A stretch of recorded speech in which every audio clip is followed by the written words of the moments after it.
드라마나 영화를 통해서 왕이 복장을 서민 복장으로 남루하게 꾸미고 민가나 시장통을 이렇게 다니면서 그 백성들의 소리를 듣고자 하는 장면을 간혹 보게 되죠.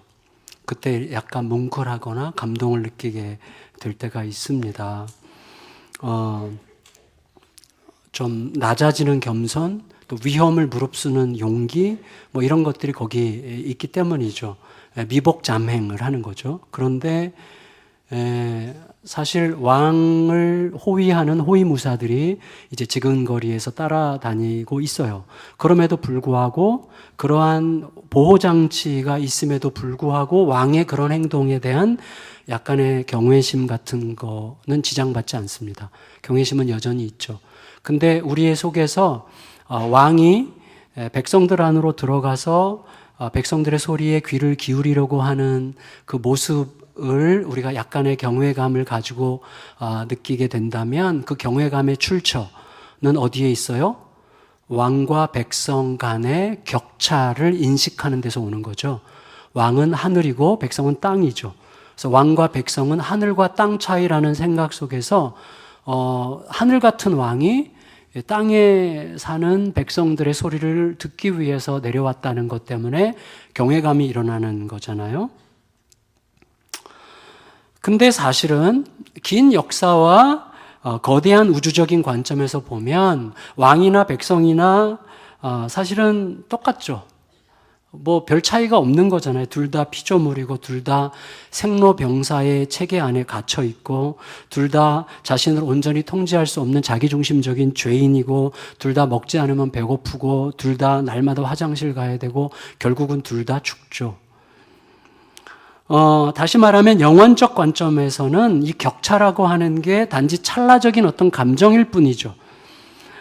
근데 그런 왕과 백성 사이에서도 그런 엄청난 경외감이 일어난다면 역사와 큰 우주를 만드신 창조주와 긴 역사의 긴 역사와 큰 우주 한 가운데 한 작은 지점처럼 어떤 먼지처럼 작은 피조물로 머물다가 사라질 그 존재 간의 그 엄청난 격차, 창조주와 그 피조물의 격차는 이건 상상할 수 없는 격차죠. 근데 제가 상상할 수 없는 격차죠라고 강요해야 될 만큼 우리는 못 느껴요, 잘. 여러분, 그런데 그 긴 역사와 큰 우주를 만드신 창조주, 그분이 긴 역사와 큰 우주의 찰나적인 존재로 갇혀있는 먼지들 안으로 아무런 안전장치나 아무런 보호장치도 없이 들어오셨다는 이야기를 지금 요한이 하려고 합니다. 14절 앞부분을 읽겠습니다. 14절 앞부분 시작. 말씀이 육신이 되어 우리 가운데 거하심에 여기까지요. 거기까지요. 말씀이 육신이 되어 우리 가운데 거하심에 감동이 되세요? 별로 안 되죠. 만일에 전에 신혜라 씨가 우리 특강 강사로 왔을 때 약간 영광스러움을 느낀 분 계세요? 약간 관심이 사람들이 엄청 많이 왔죠 그때. 우리 유튜브 들어가니까 그 조회수가 엄청 나더라고요. 사람들이 많이 보더라고요 그거를. 자, 여기 신혜라 씨가 와도 예배를 드리는데 제가 요즘 제일 좋아하는 배우는 없어요. 근데 저희 큰딸은 유준열을 되게 좋아하더라고요. 유준열 알아요? 좀 못생긴 배우인데 저희 큰딸은 주로 못생긴 배우를 좋아해요. 근데 이렇게 만일에 예배를 드리는데 그 사람이 들어왔다. 그 느낌이 좀 다르죠. 유명한 누군가가 들어왔다. 느낌이 달라요. 근데 사실은 이거 지금 어거지로 지금 여러분들에게 막 설득하는 중이에요.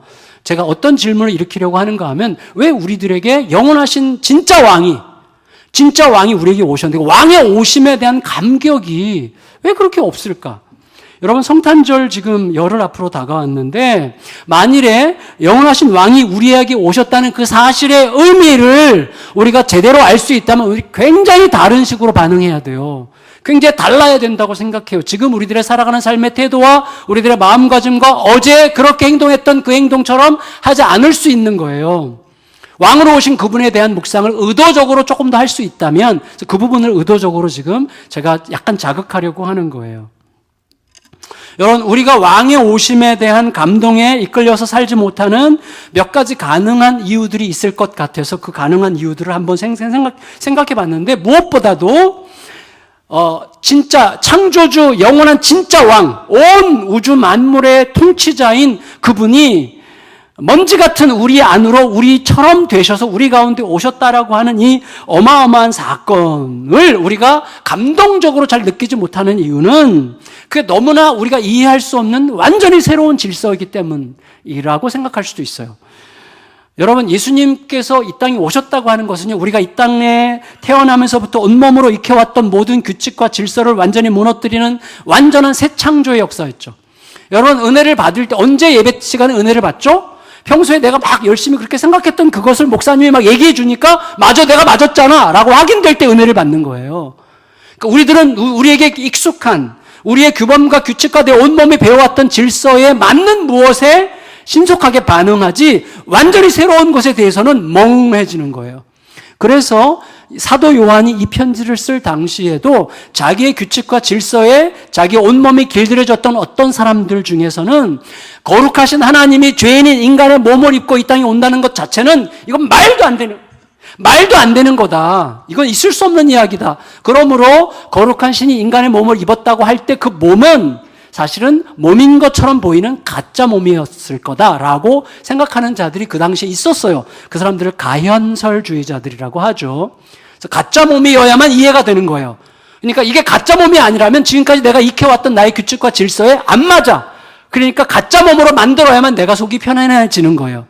다시 말해 이게 굉장히 무서운 건데 뭐냐면 이건 전제가 뭐예요? 우리가 익혀온 내 몸으로 배워왔던 규칙과 질서에서 벗어나는 것은 진리일 수 없다라고 생각하는 비진리죠. 여러분, 내가 익혀왔던 규칙과 질서와 규범에 맞지 않는 거라고 해서 진리가 아니라고 생각하는 것 자체가 비진리죠. 그 진리가 아니에요. 왜냐하면 우리가 익히지 못한 혹은 익힐 수 없는 우리의 지각의 모든 한계를 뛰어넘는 규칙과 질서가 얼마든지 있을 수 있잖아요. 내가 인식하지 못한다고 해서, 내가 생각하는 방식이 아니라고 해서, 내가 지금까지 경험해왔던 방식이 아니라고 해서 그것이 비진리는 아니잖아요. 우리는 그런 식으로 생각한단 말이에요. 우리는 그렇게 습관이 되어 있어요. 내가 살아왔던 방식이 아니야. 내가 생각했던 방식이 아니야. 내 생각에서 벗어나면 아예 생각을 안 하려고 그래요. 그래서 가연설주의자 같은 사람들이 나오는 거란 말이죠. 따라서 요한은 그들의 주장을 단호하게 거부하면서 예수께서 창조주 하나님이신 말씀으로 진짜 사람 몸이 되어서 자기가 지은 세상에 오셨다는 사실을 지금 우리에게 의도적으로 강조하려고 하는 거예요. 강조하려고. 우리에게 이 땅에 말씀이 육신이 되어 우리 가운데 오셨다는 거예요. 그래서 그것을 요한일서 며칠 전 우리 큐티 본문이었죠. 요한일서 1장 1절 2절에서 이렇게 고백했습니다. 같이 한번 읽어볼까요? 요한일서 1장 1절 2절 시작. 태초부터 있는 생명의 말씀에 관하여는 우리가 들은 바요 눈으로 본 바요 자세히 보고 우리의 손으로 만진 바라. 이 생명이 나타내신 바 된지라. 영원한 생명을 우리가 보았고 증언하여 너에게 전하노니 이는 아버지와 함께 계시다가 우리에게 나타내신 바 된 이시니라. 여러분, 두 번째로 왕이 만왕의 왕, 온 우주의 창조주여 통치자이신 그분이 우리 가운데로 오셨다는 사실에 대해서 우리 속에서 감격과 감동이 별로 많지 않다는 것은 만왕의 왕이 사람의 몸을 입고 오셨다는 사실이 너무나 나보다 큰 거대한 사건이기 때문일 수 있다고 생각해요. 실제로 우리들은요 지금 달리고 있잖아요. 우리 모두는 지금 무언가에 타고 있죠. 지구라는 자동차에 타서 달리고 있는데 아시듯이 달리는 속도가 얼마죠? 네, 그렇죠. 비행기의 100배란 말이죠. 비행기 속도의 100배로 달리는 이 지구 안에 우리가 있지만 의식하지 않죠. 물론 우리가 온몸으로 못 느끼도록 하나님께서 안전장치를 주신 거지만 의식하지 않아요. 그냥 사는 거죠. 평화롭게 사는 거죠. 세상이 고요하다고 생각하면 사는 거죠. 하지만 그건 사실은 아니죠. 진짜로는 달리고 있는 중이죠. 그게 사실이죠. 달린다는 게. 하지만 의식하지 않는 거죠. 여러분, 우리들은 어떤 식으로 반응하는가 하면 내가 감당할 수 없을 것 같은 어떤 일들 앞에서는 눈을 감아요. 감당이 안 될 것 같은 이런 앞에서 눈을 감는다니까요. 그래서 난 몰라. 그거 나한테 말하지 마. 나한테 그거 진짜 말하지 마. 나 듣고 싶지 않아. 오늘 당장 내가 할 일이 얼마나 많은데 나 거기까지 신경 쓰고 싶지 않거든. 라고 생각하면서 자기가 감당할 수 없을 것 같은 일들 앞에서는 눈을 빨리 감는단 말이죠. 그렇지만 그것은 결과적으로는 굉장히 미련한 생각이죠. 왜냐하면 우리가 알아요. 우리의 과거를 돌아볼 때 감당할 수 없을 것 같은 거대한 현실을 통과할 때만 알게 되는 너무나 소중한 뭔가가 있는 거죠. 감당할 수 없을 것 같은 거대한 산을 통과할 때만 알게 되는 고통을 통과한 평화, 흥분과 감격을 통과한 뿌듯함, 내가 감당할 수 없는 그 일을 지나면서 그 과정을 지났다고 하는 것이 내가 결코 부인할 수 없는 나의 현실이 되게 하신 그분에 대한 경외감. 여러분 지난 날들을 돌아보세요.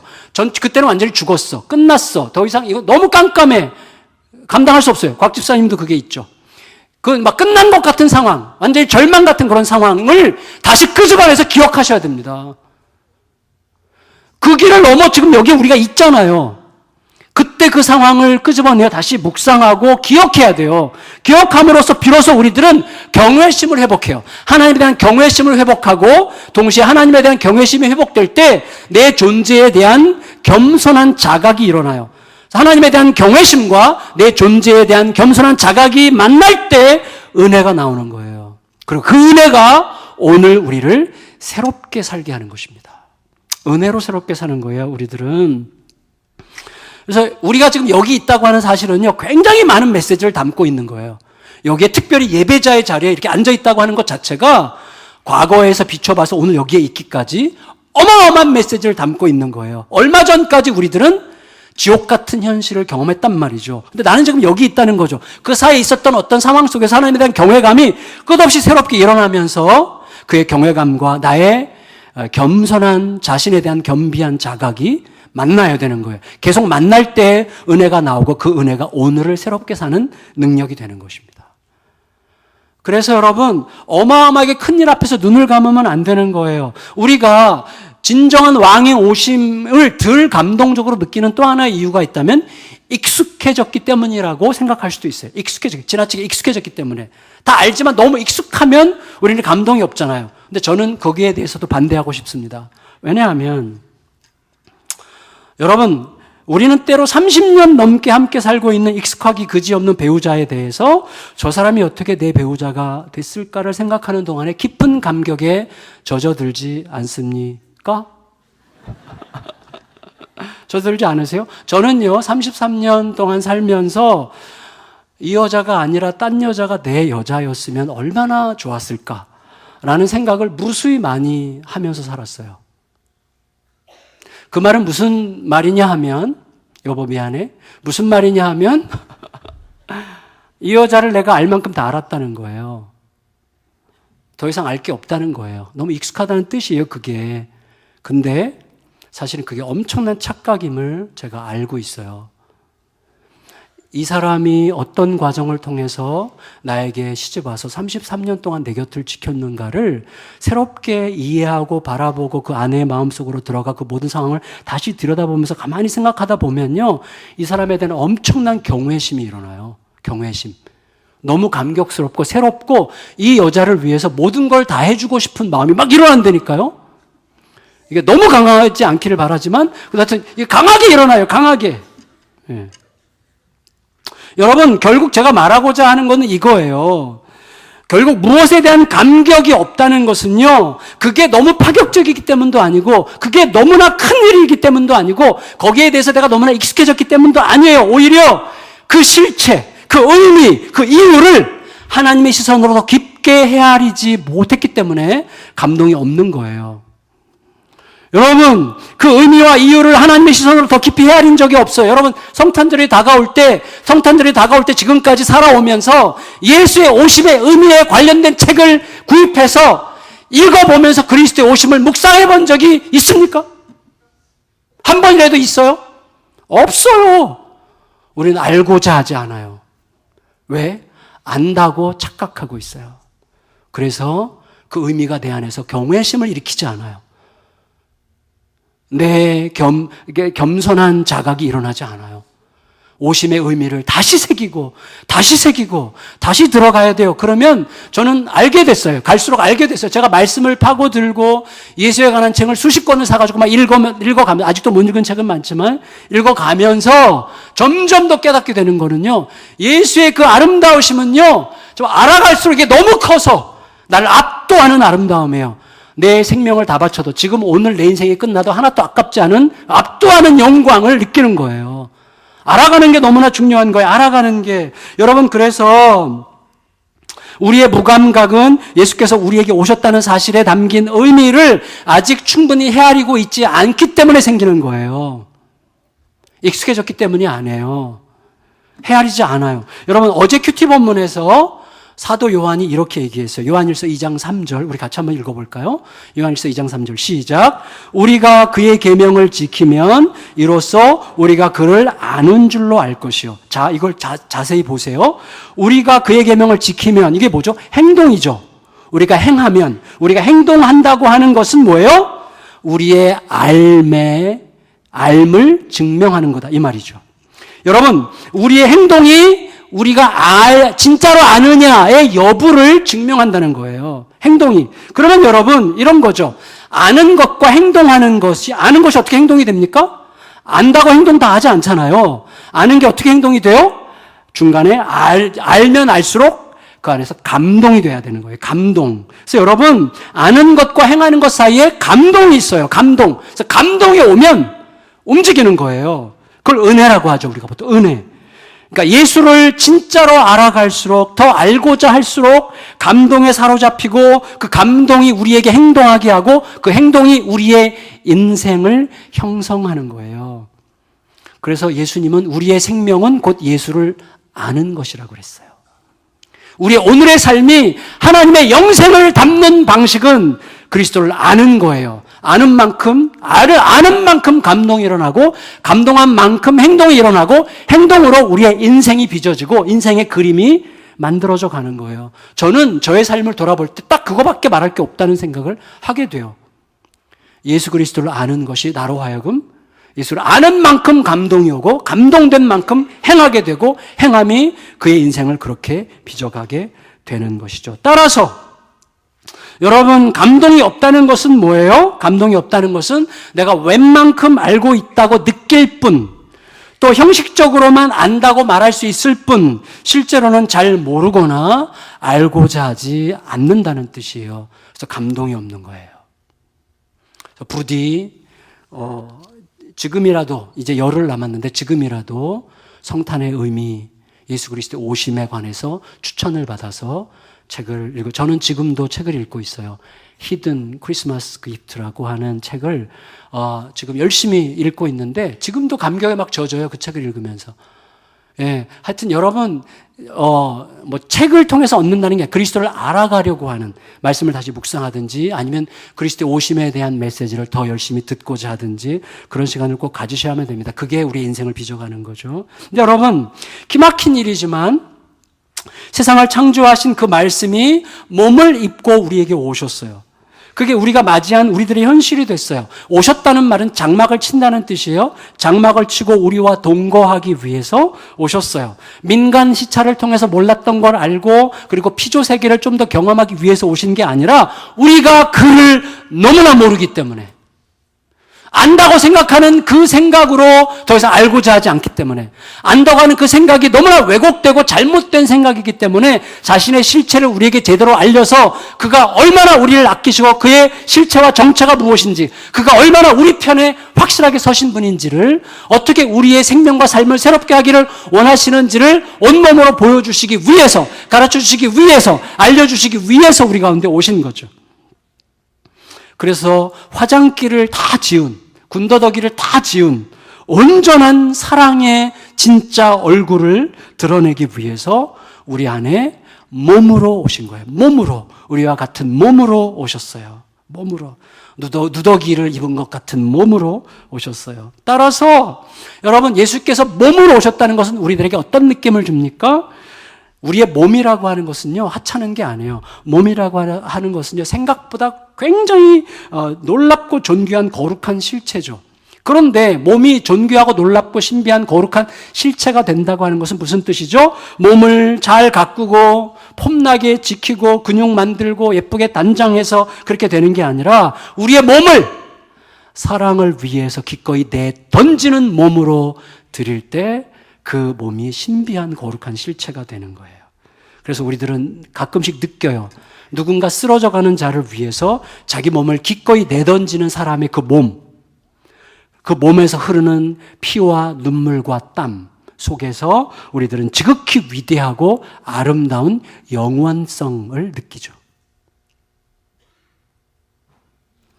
누군가를 위해서 피 흘리는 그의 몸에서 우리 영원성을 느껴요. 몸은 영원을 담는 놀라운 그릇이죠. 예수님이 그 몸으로 우리 가운데 오셨어요. 그리고 자기 몸을 기꺼이 그렇게 내어주는 방식으로 우리에게 보여주시고 나를 따르라 하셨어요. 가장 아름답고 존귀한 영원성을 담은 몸으로 우리를 초대하신 거죠.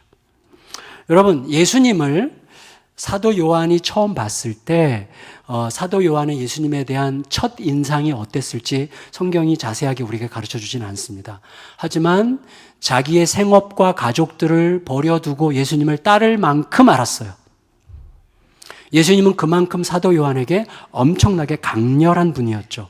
물론 예수님을 따르고 그게 익숙해지니까 뒤에서 예수님 흉도 보고 뭐 불평도 하고 원망도 하고 꿍시렁거리고 그리고 또 예수님과 의견이 갈라져서 막 예수님께 역정을 내기도 하고 예수님께 십자가에 달리실 때는 다른 제자들과 함께 도망친 자책감에 휩싸여서 우울증에 빠지고 이렇게 했지만 사도 요한의 예수님에 대한 최종적인 결론은 뭐였습니까? 이거였어요. 14절을 다시 한번 읽겠습니다. 끝까지. 14절 시작. 말씀이 육신이 되어 우리 가운데 거하심에 우리가 그의 영광을 보니 아버지의 독생자의 영광이요 은혜와 진리가 충만하더라. 여러분, 아까 우리가 찬양 부를 때 영광 영광 영광 영광 찬양할 때 어떠셨어요? 느낌이? 영광이 무슨 뜻일까요? 저는 아닙니다. 하나님이십니다. 저에 의해서 삶이 결정되지 않습니다. 하나님이 모든 것입니다. 하나님은 하나님이시고 저는 죄인입니다. 그걸 고백하는 기쁨이죠. 하나님만이 유일한 하나님이시다. 이걸 고백하는 게 영광이죠. 예, 근데 여러분 그 영광은 하나님께 배타적으로 있는 거예요. 우리가 서로에게 영광을 돌리면 안 돼요. 영광은 하나님의 배타적인 그 소유죠. 그런데 뭐라 그랬어요? 아버지 하나님과 동등한 아들 하나님의 영광이 예수 그리스도 안에 꽉 차 있었다는 거예요. 그런데 여러분, 할아버지와 할머니가 손주를 보면 감출 수 없어요. 그 기쁨을. 절대로 못 감춥니다. 그런 것처럼 이 영광 안에는요, 감추어지지 않는 어마어마한 에너지가 두 개가 있었는데, 그게 뭐예요? 은혜와 진리라는 거예요. 은혜는 헤세드, 다른 말로 사랑인데, 은혜와 진리, 다른 말로 사랑과 진리가 충만한 형태로 있었다. 이렇게 이야기를 하고 있어요. 자, 이제부터 본론인데 이게 중요해요. 자, 여러분 생각해 보세요. 자, 은혜와 진리고 사랑과 진리를 이제 말하겠는데, 사랑과 진리는요, 누가 뭐라고 그래도, 세상이 어떻게 돌아가도, 미국과 중국과 뭐 북한이 어떻게 움직이건 아무 상관없이, 역사가 어떻게 진행되건 아무 상관없이, 사랑과 진리가 전부예요. 무슨 말인가 하면 사랑과 진리는 우리 인생과 우리가 살아가는 이 땅의 역사의 존재 근거고 존재 이유고 존재 방식이에요. 무슨 말인가 하면 여러분 사랑 없이 세상이 존재할 수 있습니까? 사랑 없는 세상은 더 이상 세상이 아니에요. 진리 없이 세상이 존재할 수 있습니까? 진리 없는 세상은 더 이상 살아갈 세상이 아니에요. 하나님이 세상을 이처럼 사랑하사 왜 사랑하셨어요? 사랑과 진리가 회복되어야 되기 때문에 사랑과 진리는 존재 근거예요. 세상이 존재해야 되는 유일한 근거예요. 여러분 이 세상에서 이 정치적으로 군사적으로 치열하게 돌아가는 것 같은 세상이라고 할지라도 사랑 빼보세요. 진리 빼보세요. 아무것도 남지 않습니다. 사랑과 진리는 우리 인생과 역사의 존재 근거고 여러분 사랑과 진리 없이 대체 뭘 위해서 살겠어요 우리가? 사랑 없이 뭘 위해서 살아요? 진리 없이 뭘 위해서 살아요? 사랑과 진리는 존재의 이유예요. 그리고 여러분, 세상이 무엇으로 바뀌죠? 사랑과 진리가 아니면 세상은 안 바뀝니다. 절대 안 바뀌어. 어떻게 알아요? 세상을 축소한 게 우리 청소년들이죠.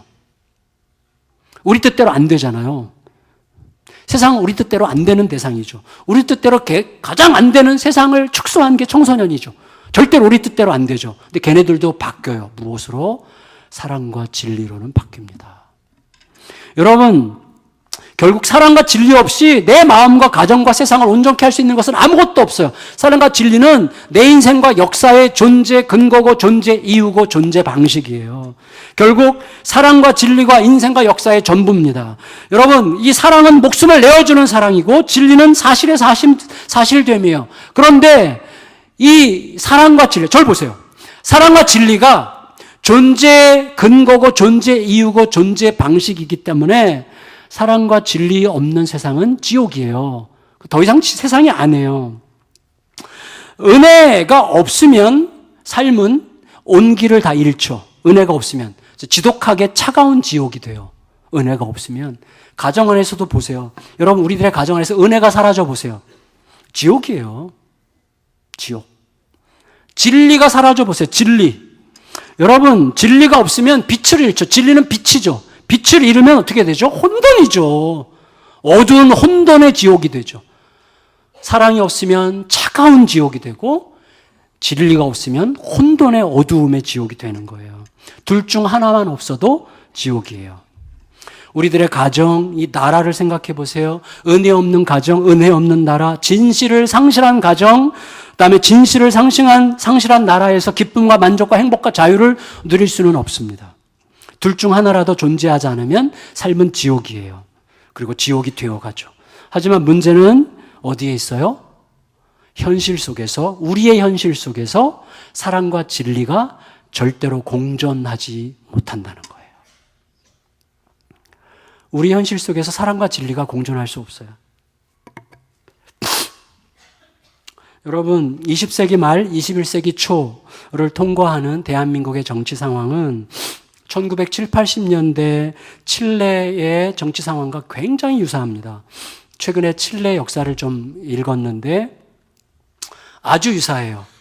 좌에서 우로, 우에서 좌로 끝없이 오고 가는 이 시계추의 진자운동 같이 계속 왔다 갔다 해요. 개인의 자유냐, 모두가 잘 사는 공동체의 공존이냐, 명분이라도 진보냐, 보수냐, 은혜냐, 진리냐 사이에서 끝없이 왔다 갔다 합니다. 그 뒤에는 결국은 사랑과 진리 싸움이 있어요. 가짜 사랑과 가짜 진리 싸움이 있어요. 공존은 불가능해요. 여러분, 우리가 생각 같아서는요, 은혜 가득한 사랑을 품고 굳건한 진리를 따라 살아갈 수 있을 것 같아요. 생각하면 그래요. 그런데 현실에서는 완전히 불가능해요. 이유는 은혜도 진리도 내게 아닐 뿐만 아니라 우리들은 근본적으로 자기중심적이에요. 그래서 은혜로 진리를 배신하고 진리로 은혜를 내쫓아요. 여러분, 제가 여러 번 말씀드렸죠. 제가 아내에게 상처를 줬던 그 많은 시간들은 전부 다 틀린 말로 상처 준 적은 한 번도 없습니다. 다 옳은 말로 상처 줬죠. 우리는 진리로 은혜를 내쫓아요. 그 은혜로 진리를 배신하죠. 좋은 거 아니야. 다 은혜로 해야지. 그러면서 진실을 배신하죠. 통합측 총회에서 이번에 진리를 배신했죠. 무엇으로? 은혜로 가야지. 그래서 명성교회 세습을 인정했죠. 여러분, 은혜로 진리를 타협하고 그리고 진리로 은혜를 내쫓을 수 있어요. 얼마든지 우리들은. 그래서 우리들은 옳은 말 진리로 사람을 죽이고 진리 없는 사랑으로 서로를 망가뜨리는 존재들이에요. 건전한 비판을 한다고 해도 그 비판조차 내가 그 사람보다 더 낫다고 하는 근거 없는 자기전제, 은혜 없는 진실이 아닌 자기전제에서 시작해요. 무섭죠. 여러분, 그런 전제에는 은혜도 진리도 없죠. 따라서 궁극적으로 우리 자신의 힘으로는 은혜 없는 지옥, 그리고 진리 없는 지옥에서 벗어날 수 없어요. 따라서 여러분, 예수님 안에 은혜와 진리가 충만했다, 은혜와 진리가 충만한 형태로 공존했다라고 하는 말씀은 드디어 지옥 같은 이 현실, 지옥 같은 이 땅에서 탈출할 수 있는 새로운 희망이 생겼다는 선언이에요. 이 땅은 진리와 은혜, 사랑과 진리를 함께 담아낼 수 있는 그릇이 못 돼요. 예수 그리스도 안에서 그게 충만했다고 하는 것은 희망이 생겼다는 선포였습니다. 여러분, 죄는요, 반드시 심판돼야 되죠. 그게 진리죠. 심판되지 않는다면 뭔가 없는 거죠. 그건 죄가 심판되지 않는다면 세상은 그 자체로 지옥이에요. 보세요. 죄에 대한 공정한 심판이 어딘가에 나보다 더 큰 힘을 가진 자에 의해서 이루어진다는 전제가 없으면, 제가 여러 번 말씀드렸죠. 세상은 지옥 그 자체예요. 왜? 그가 심판하지 않을 것이므로, 그런 심판은 없으므로 내가 심판하지 않으면 나는 억울해서 못 살아요. 영원한 심판이, 죄에 대한 영원한 심판이 없으면 이 세상은 서로 심판함으로써 지옥이 되는 거예요. 여러분, 죄는 반드시 심판돼야 되는 진리, 죄에 대한 영원한 심판이 없다면 세상은 자기가 직접 심판하려고 나서는 지옥으로 변할 게 분명한데, 따라서 예수님은 어떻게 하셨어요? 그 죄를 자기가 뒤집어 쓰심으로 진리를 만족시키셨어요. 죄에 대한 심판을 자기가 뒤집어 쓰심으로 죄는 심판당해야 된다고 하는 진리를 뒤집어 쓰셨어요. 만족시키셨죠. 반면에 무조건적 은혜의 용납이 없다면 세상은 서로에 대한 정죄로 영원한 지옥이 되겠죠. 그 정죄를 자기가 뒤집어 쓰시고 우리를 무조건적으로 용납하심으로 우리에게 지옥에서 벗어나는 생명을 주셨죠. 따라서 예수님은 자신의 죽음으로 우리를 무조건 품으신 거예요. 예수님의 십자가에서만 진리와 사랑이 완성된 형태로 나타나게 되는 거예요. 우리는 절대로 내가 뒤집어 쓰지 않습니다. 절대로 죽고자 하지 않습니다. 부부 사이에서도 그래요. 저희 부부가 제일 많이 싸우는 거, 언제 그랬어? 그랬잖아. 이거 가지고 늘 싸우죠. 내가 옳았다 이거지. 너보다. 여러분, 요한은요, 세례 요한의 증언을 통해서 예수님에 대한 설명을 보충하려고 해요. 15절 읽겠습니다. 15절. 시작. 요한이 그에 대하여 증언하여 외쳐 이르되 내가 전에 말하기를 내 뒤에 오시는 이가 나보다 앞선 것은 나보다 먼저 계심이라 한 것이 이 사람을 가리킴이라 하니라. 여러분, 세례 요한은요, 예수님보다 6개월 먼저 태어났고 사역 시작도 먼저 했어요. 예수님은 모든 면에서 세례 요한보다 후발주자예요. 그런데 세례 요한은 태어나기도 먼저 태어났죠. 태생적 우월성을 갖고 있고 사역도 먼저 시작했어요. 사회적 탁월성도 갖고 있어요. 세례 요한의 그 당시에 엄청난 인기몰이를 하고 있었죠. 사람들이 다 세례 요한에게 관심을 갖고 있었어요. 그런데 세례 요한은 자신의 태생적 우월성이나 사회적 탁월성이 예수님보다 앞설 수 없다고 생각했고 그것을 잊지 않으려고 했는데 아마도 자기 엄마 엘리사벳으로부터 들었던 세례 요한과 예수님의 관계에 관한 이야기를 내내 묵상했을 거라고 생각할 수 있습니다. 근데 세례 요한의 이런 마음은 오늘 우리들에게도 굉장히 중요하죠. 왜냐하면 때로 우리들은 태생적인 우월성 여부와 사회적인 탁월성 여부에 따라서 우쭐하거나 혹은 열등감으로 쪼그라드는 방식으로 예수님이 그것보다 열등하다고 고백하죠. 그래서 사회적 탁월성이나 태생적 우월성에 의해서 우쭐을 한다면 그 우쭐한 사회적 탁월성이나 태생적 우월성이 내 안에서 예수님보다 더 강하다고 고백하는 셈이고 그것에 의해서 쪼그라든다면 내 안에서 예수님보다도 그것이 더 강하다고 고백하고 있는 셈이에요. 따라서 여러분, 우리들은요 그런 것들 앞에서 맥을 못 춤으로써 예수님보다 그것들이 더 위대하다고 고백하곤 하죠. 그것들을 이기고 남게 하시는, 나를 부욕해 하시는 예수님을 더 알아가야 되는 거죠. 더 알아가야 되죠. 더 알아갈수록 그런 것들이 태생적 우월성이나 사회적 탁월성 여부가 우리를 좌지우지 못하죠. 무엇을 하고 못하고가, 무엇을 가지고 못 가지고가 우리에게 영향을 줄 수는 있어도 그것에 내가 쪼그라들진 않습니다. 여러분, 이제 우리들에게 마지막으로 중요한 것은 이거예요. 가장 중요한 것인데, 예수님의 영광 안에 충만한 이 사랑과 진리, 예수님의 영광 안에 충만한 사랑과 진리가 어떻게 우리의 삶으로 들어오는가 하는 거예요. 어떻게 들어오는가? 16절을 읽겠습니다. 16절.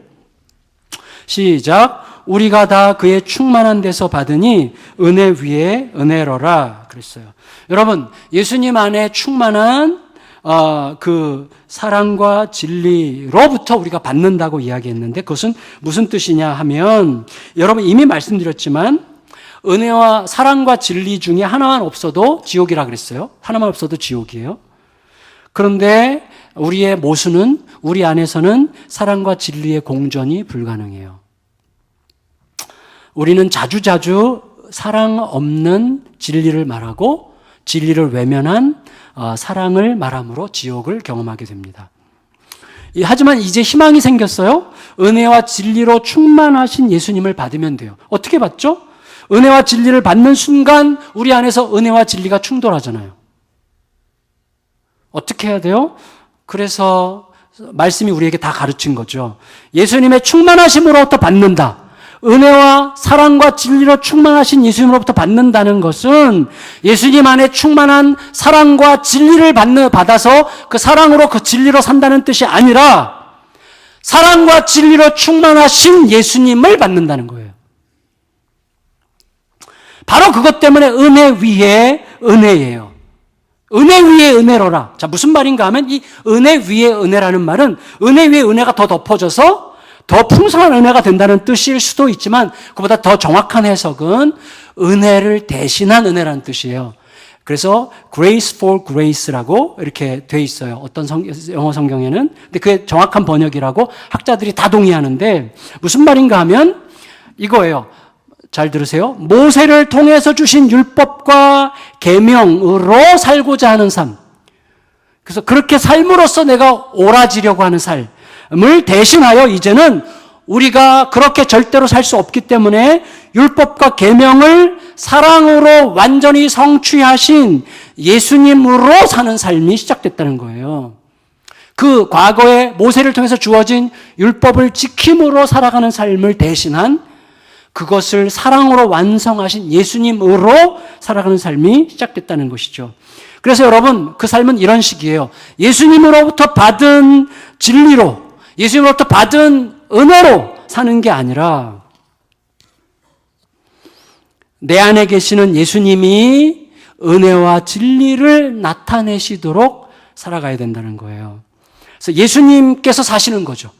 그래서 우리의 싸움은 끝없이 뭐냐면 예수님을 이용해서 내가 사려고 하라고 하는가, 아니면 내가 죽고 예수님께서 내 안에서 사시게 끝없이 초대하는가의 싸움이에요. 굉장히 미묘한 것 같은데 너무나 결정적인 거예요, 이게. 여러분, 예수님께서 사시게 되면 거기에 자기 의, 자기 공로는 전혀 들어갈 자리가 없어요. 예수님께서 하시는 거니까. 동시에 예수님께서 하시기 때문에 좌절이나 절망도 들어갈 자리가 없어요. 우리는 항상 우쭐거림과 좌절스러움 사이를 왔다 갔다 하거든요. 다시 한번 내가 예수님을 통해서 내가 살기 때문이에요. 내가 죽고 예수께서 사시면 내 의나 공로, 좌절이나 절망이 없어요. 만일에 내가 살고자 하면 우리는 또다시 이런 현상에 빠져요. 보세요. 구약의 모세를 통해 주신 율법은 누구를 드러내기 위한 거예요? 예수를. 예수님께서 누가복음 끝에 엠마오로 가는 제자들에게 모든 구약의 율법과 선지자들이 결국 나를 위한 말씀이고 나를 드러내는 말씀이라고 말씀하셨잖아요, 예수님께서. 그럼 모세를 통해서 주신 율법은 예수님을 지지하고 예수님을 드러내기 위한 율법인데 그것을 통해서 내가 살고자 하니까 유대인들이 어떻게 했어요? 예수님을 드러내고자 하는 율법으로 예수님을 대적했어요. 예수님을 드러내야 되는 그 율법으로 예수님을 죽였어요. 마찬가지예요, 여러분. 내가 죽어 내 안에서 예수께서 하시지 않으면 우리는 단지 나도 모르게 내 고집스러운 주장과 은밀한 야망과 정치적 선전을 위해서 예수님을 사용하게 돼요. 그래서 예수님의 이름으로 가장 예수님의 뜻에서 먼, 예수님의 뜻에서 완전히 벗어난, 심지어 예수님을 대적하는 해괴한 짓을 행하면서도 그게 틀린 줄도 모르게 되는 거예요. 유대인들이 멀리 있지 않아요. 예수님을 드러내는 율법으로 예수님을 대적했던 유대인들이 멀리 있지 않습니다. 우리도 예수님을 이용해서 내 무언가를 이루려고 하는 그런 모순에 빠지게 되는 거예요. 그래서 죽는다는, 내가 날마다 십자가를 지라, 그럼 죽으라는 말이죠. 날마다 죽는다는 게 그렇게 어려운 일 같죠? 어렵지 않아요. 왜 어렵지 않은가 하면 그래서 말씀이 있는 거예요. 말씀으로 예수님은 말씀으로 오셨잖아요. 다시 말하면 말씀이 내 생각보다 앞서게끔 매일매일 그 앞에 서는 거예요. 그런 삶이 반복되면서 그게 조금씩 내 세포와 몸으로 들어오는 거예요. 그것을 마지막으로 이제 사도 요한이 이렇게 설명하는 것입니다. 17절, 18절 읽겠습니다. 17절, 18절 시작. 율법은 모세로 말미암아 주어진 것이요 은혜와 진리는 예수 그리스도로 말미암아 온 것이라. 본래 하나님을 본 사람이 없으되 아버지 품속에 있는 독생하신 하나님이 나타내셨느니라. 여러분, 최근에 이제 마무리를 할게요. 최근에 신명기 큐티를 우리가 했어요. 신명기 큐티를 통해서 율법에 대해서 모세를 통해 하나님께서 어떻게 말씀하셨죠? 율법은 생명이라고 그러셨고 우리의 행복을 위한 거라고 그랬어요. 그런데 율법이 우리의 생명과 행복이 되려면 율법을 통하여 율법을 행한 나를 의식하면 안 되고 율법을 행함으로 내 성취를 이루는 방식으로 사용되면 안 되고 율법이 곧 하나님의 사랑임을 내가 알아야 돼요. 근데 놀랍게도 우리들은요, 율법의 진리를 사랑으로 살아내는 게 불가능해요. 율법이 가능했더라면 그리스도가 오실 필요가 없을 수도 있겠죠. 그러니까 여러분, 우리는 진리를 사랑으로 나타내고 싶어요. 그런데 진리를 사랑으로 나타내려다 보면 자랑이 돼요. 이게 놀랍게도, 이게 희한해요. 이게 제가 거기서 못 벗어난다는 걸 인정하게 됐습니다. 그리고 사랑을 진리로 표현하려다 보면 혼돈과 분노가 나타나요. 우리는 끝까지 사랑할 수 없어요. 우리가 언제까지 사랑할 수 있습니까? 그 못돼 처먹은 인간이 내 염장을 지르기 전까지만 사랑할 수 있어요. 진짜로 우리는 끝까지 사랑으로 진리를 나타낼 수 없고 진리로 사랑을 품을 수 없는 자들이에요. 그래서 사랑을 품지 못하면 옳으냐 그르냐에 매달리고 진리를 품지 못하면 기준이 희미해지죠. 그래서 여러분, 우리가 이런 거예요. 내가 진리를 살아내지 못하면 진리를 살아내지 못하는 나를 사랑하지 못하게 되고, 그리고 진리를 살아내는 것 같으면 진리를 따라 살아가지 못하는 것 같은 타인을 살아가지 못하게 돼요. 그게 우리들의 모순이에요. 따라서 사랑과 진리가 사랑으로 가득한 진리, 진리로 충만한 사랑, 곧 사랑의 진리가 되려면 사랑과 진리가 모순 없이 충만하신 분이 내 안에서 사셔야 되는 거죠. 예수님 안에서는요, 진리 곧 계명이 사랑이고 사랑이 곧 계명이죠. 그래서 예수님께서 새 계명을, 그 진리죠. 새 진리를 너에게 주노니 서로 사랑하라. 사랑의 진리예요. 그리고 그 실체가 바로 예수님 자신이죠. 그래서 내가 너 안에 살게 해라. 끝없이 우리에게 요청하게 되는 거죠. 그것이 십자가에서 완성됐어요. 따라서 우리들은 오직 십자가에서만 지옥에서 벗어나 천국을 누리게 됩니다. 우쭐하다가 넘어졌다면 십자가로 가십시오.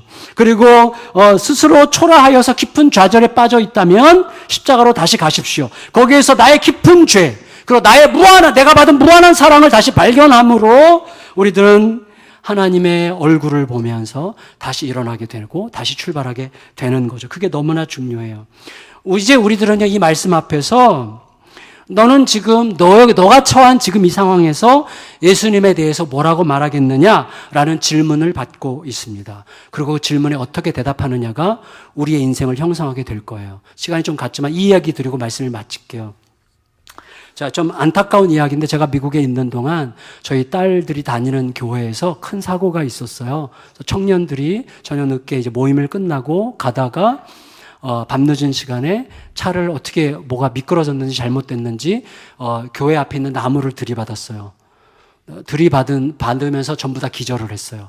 기절한 상황에서 불이 났어요. 그래서 맨 앞자리 조수석에 있던 아이는 지나가던 사람이 억지로 끄집어냈는데 끄집어내자마자 폭발을 했어요, 차가. 그래서 끄집어낸 이 아이는 온 몸의 내장이 다 뒤섞여가지고 지금 중환자실에 있는데 목숨은 건질 수 있을 것 같대요. 나머지 3아이는 치아만 찾았어요.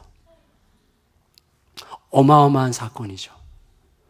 온 교회가 엄청난 슬픔과 좌절에 빠질 수 있는 상황이었어요. 그런데 장례식을 치를 때 그 죽은 아이의 부모님이 이 장례식을 축제로 해주세요라고 이야기했어요.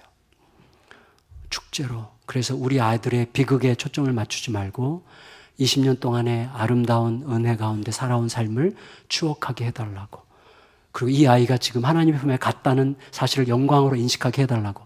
짧은 시간 안에 그렇게 한다는 건 불가능하고 때로는 잔인할 수도 있는데 본인이 그 아이들의 죽음이라고 하는 것을 앞에 두고 어마어마하게 서럽게 울고 좌절하고 어떻게 할 줄 몰랐지만 결국은 3, 4일 만에 그리스도에 대한 묵상 속에 회복하고 일어났어요. 그래서 장례식을 치르는데 1000여 명이 왔대요. 그래서 장례식을 치르는 동안에 그 성도들이 얼마나 많이 격려를 받고 그 아빠가 나와서 우리 아들이 이렇게 큰 사건을 터뜨리고 갔다고 하면서 같이 미소를 짓고 하나님을 찬양하고 하나님을 기뻐하고 희망 속에 장례식을 잘 마쳤다는 거예요. 여러분, 이 비극적인 상황을 20살밖에 안 된 이 청년들인데 비극적인 상황을 어떤 시선으로 통과하느냐에 의해서 이후에 모든 인생이 결정될 것입니다. 예수를 누구라고 생각하느냐가 결국은 모든 것을 결정하게 될 거예요. 오늘 여러분이 처한 삶의 삶 속에서 여러분 예수님에 대해서 뭐라고 대답할 것인지를 생각함으로 그 대답이 우리의 삶을 새롭게 빚어가는 은혜를 모두 충만히 누리시게 되기를 예수님의 이름으로 축원합니다.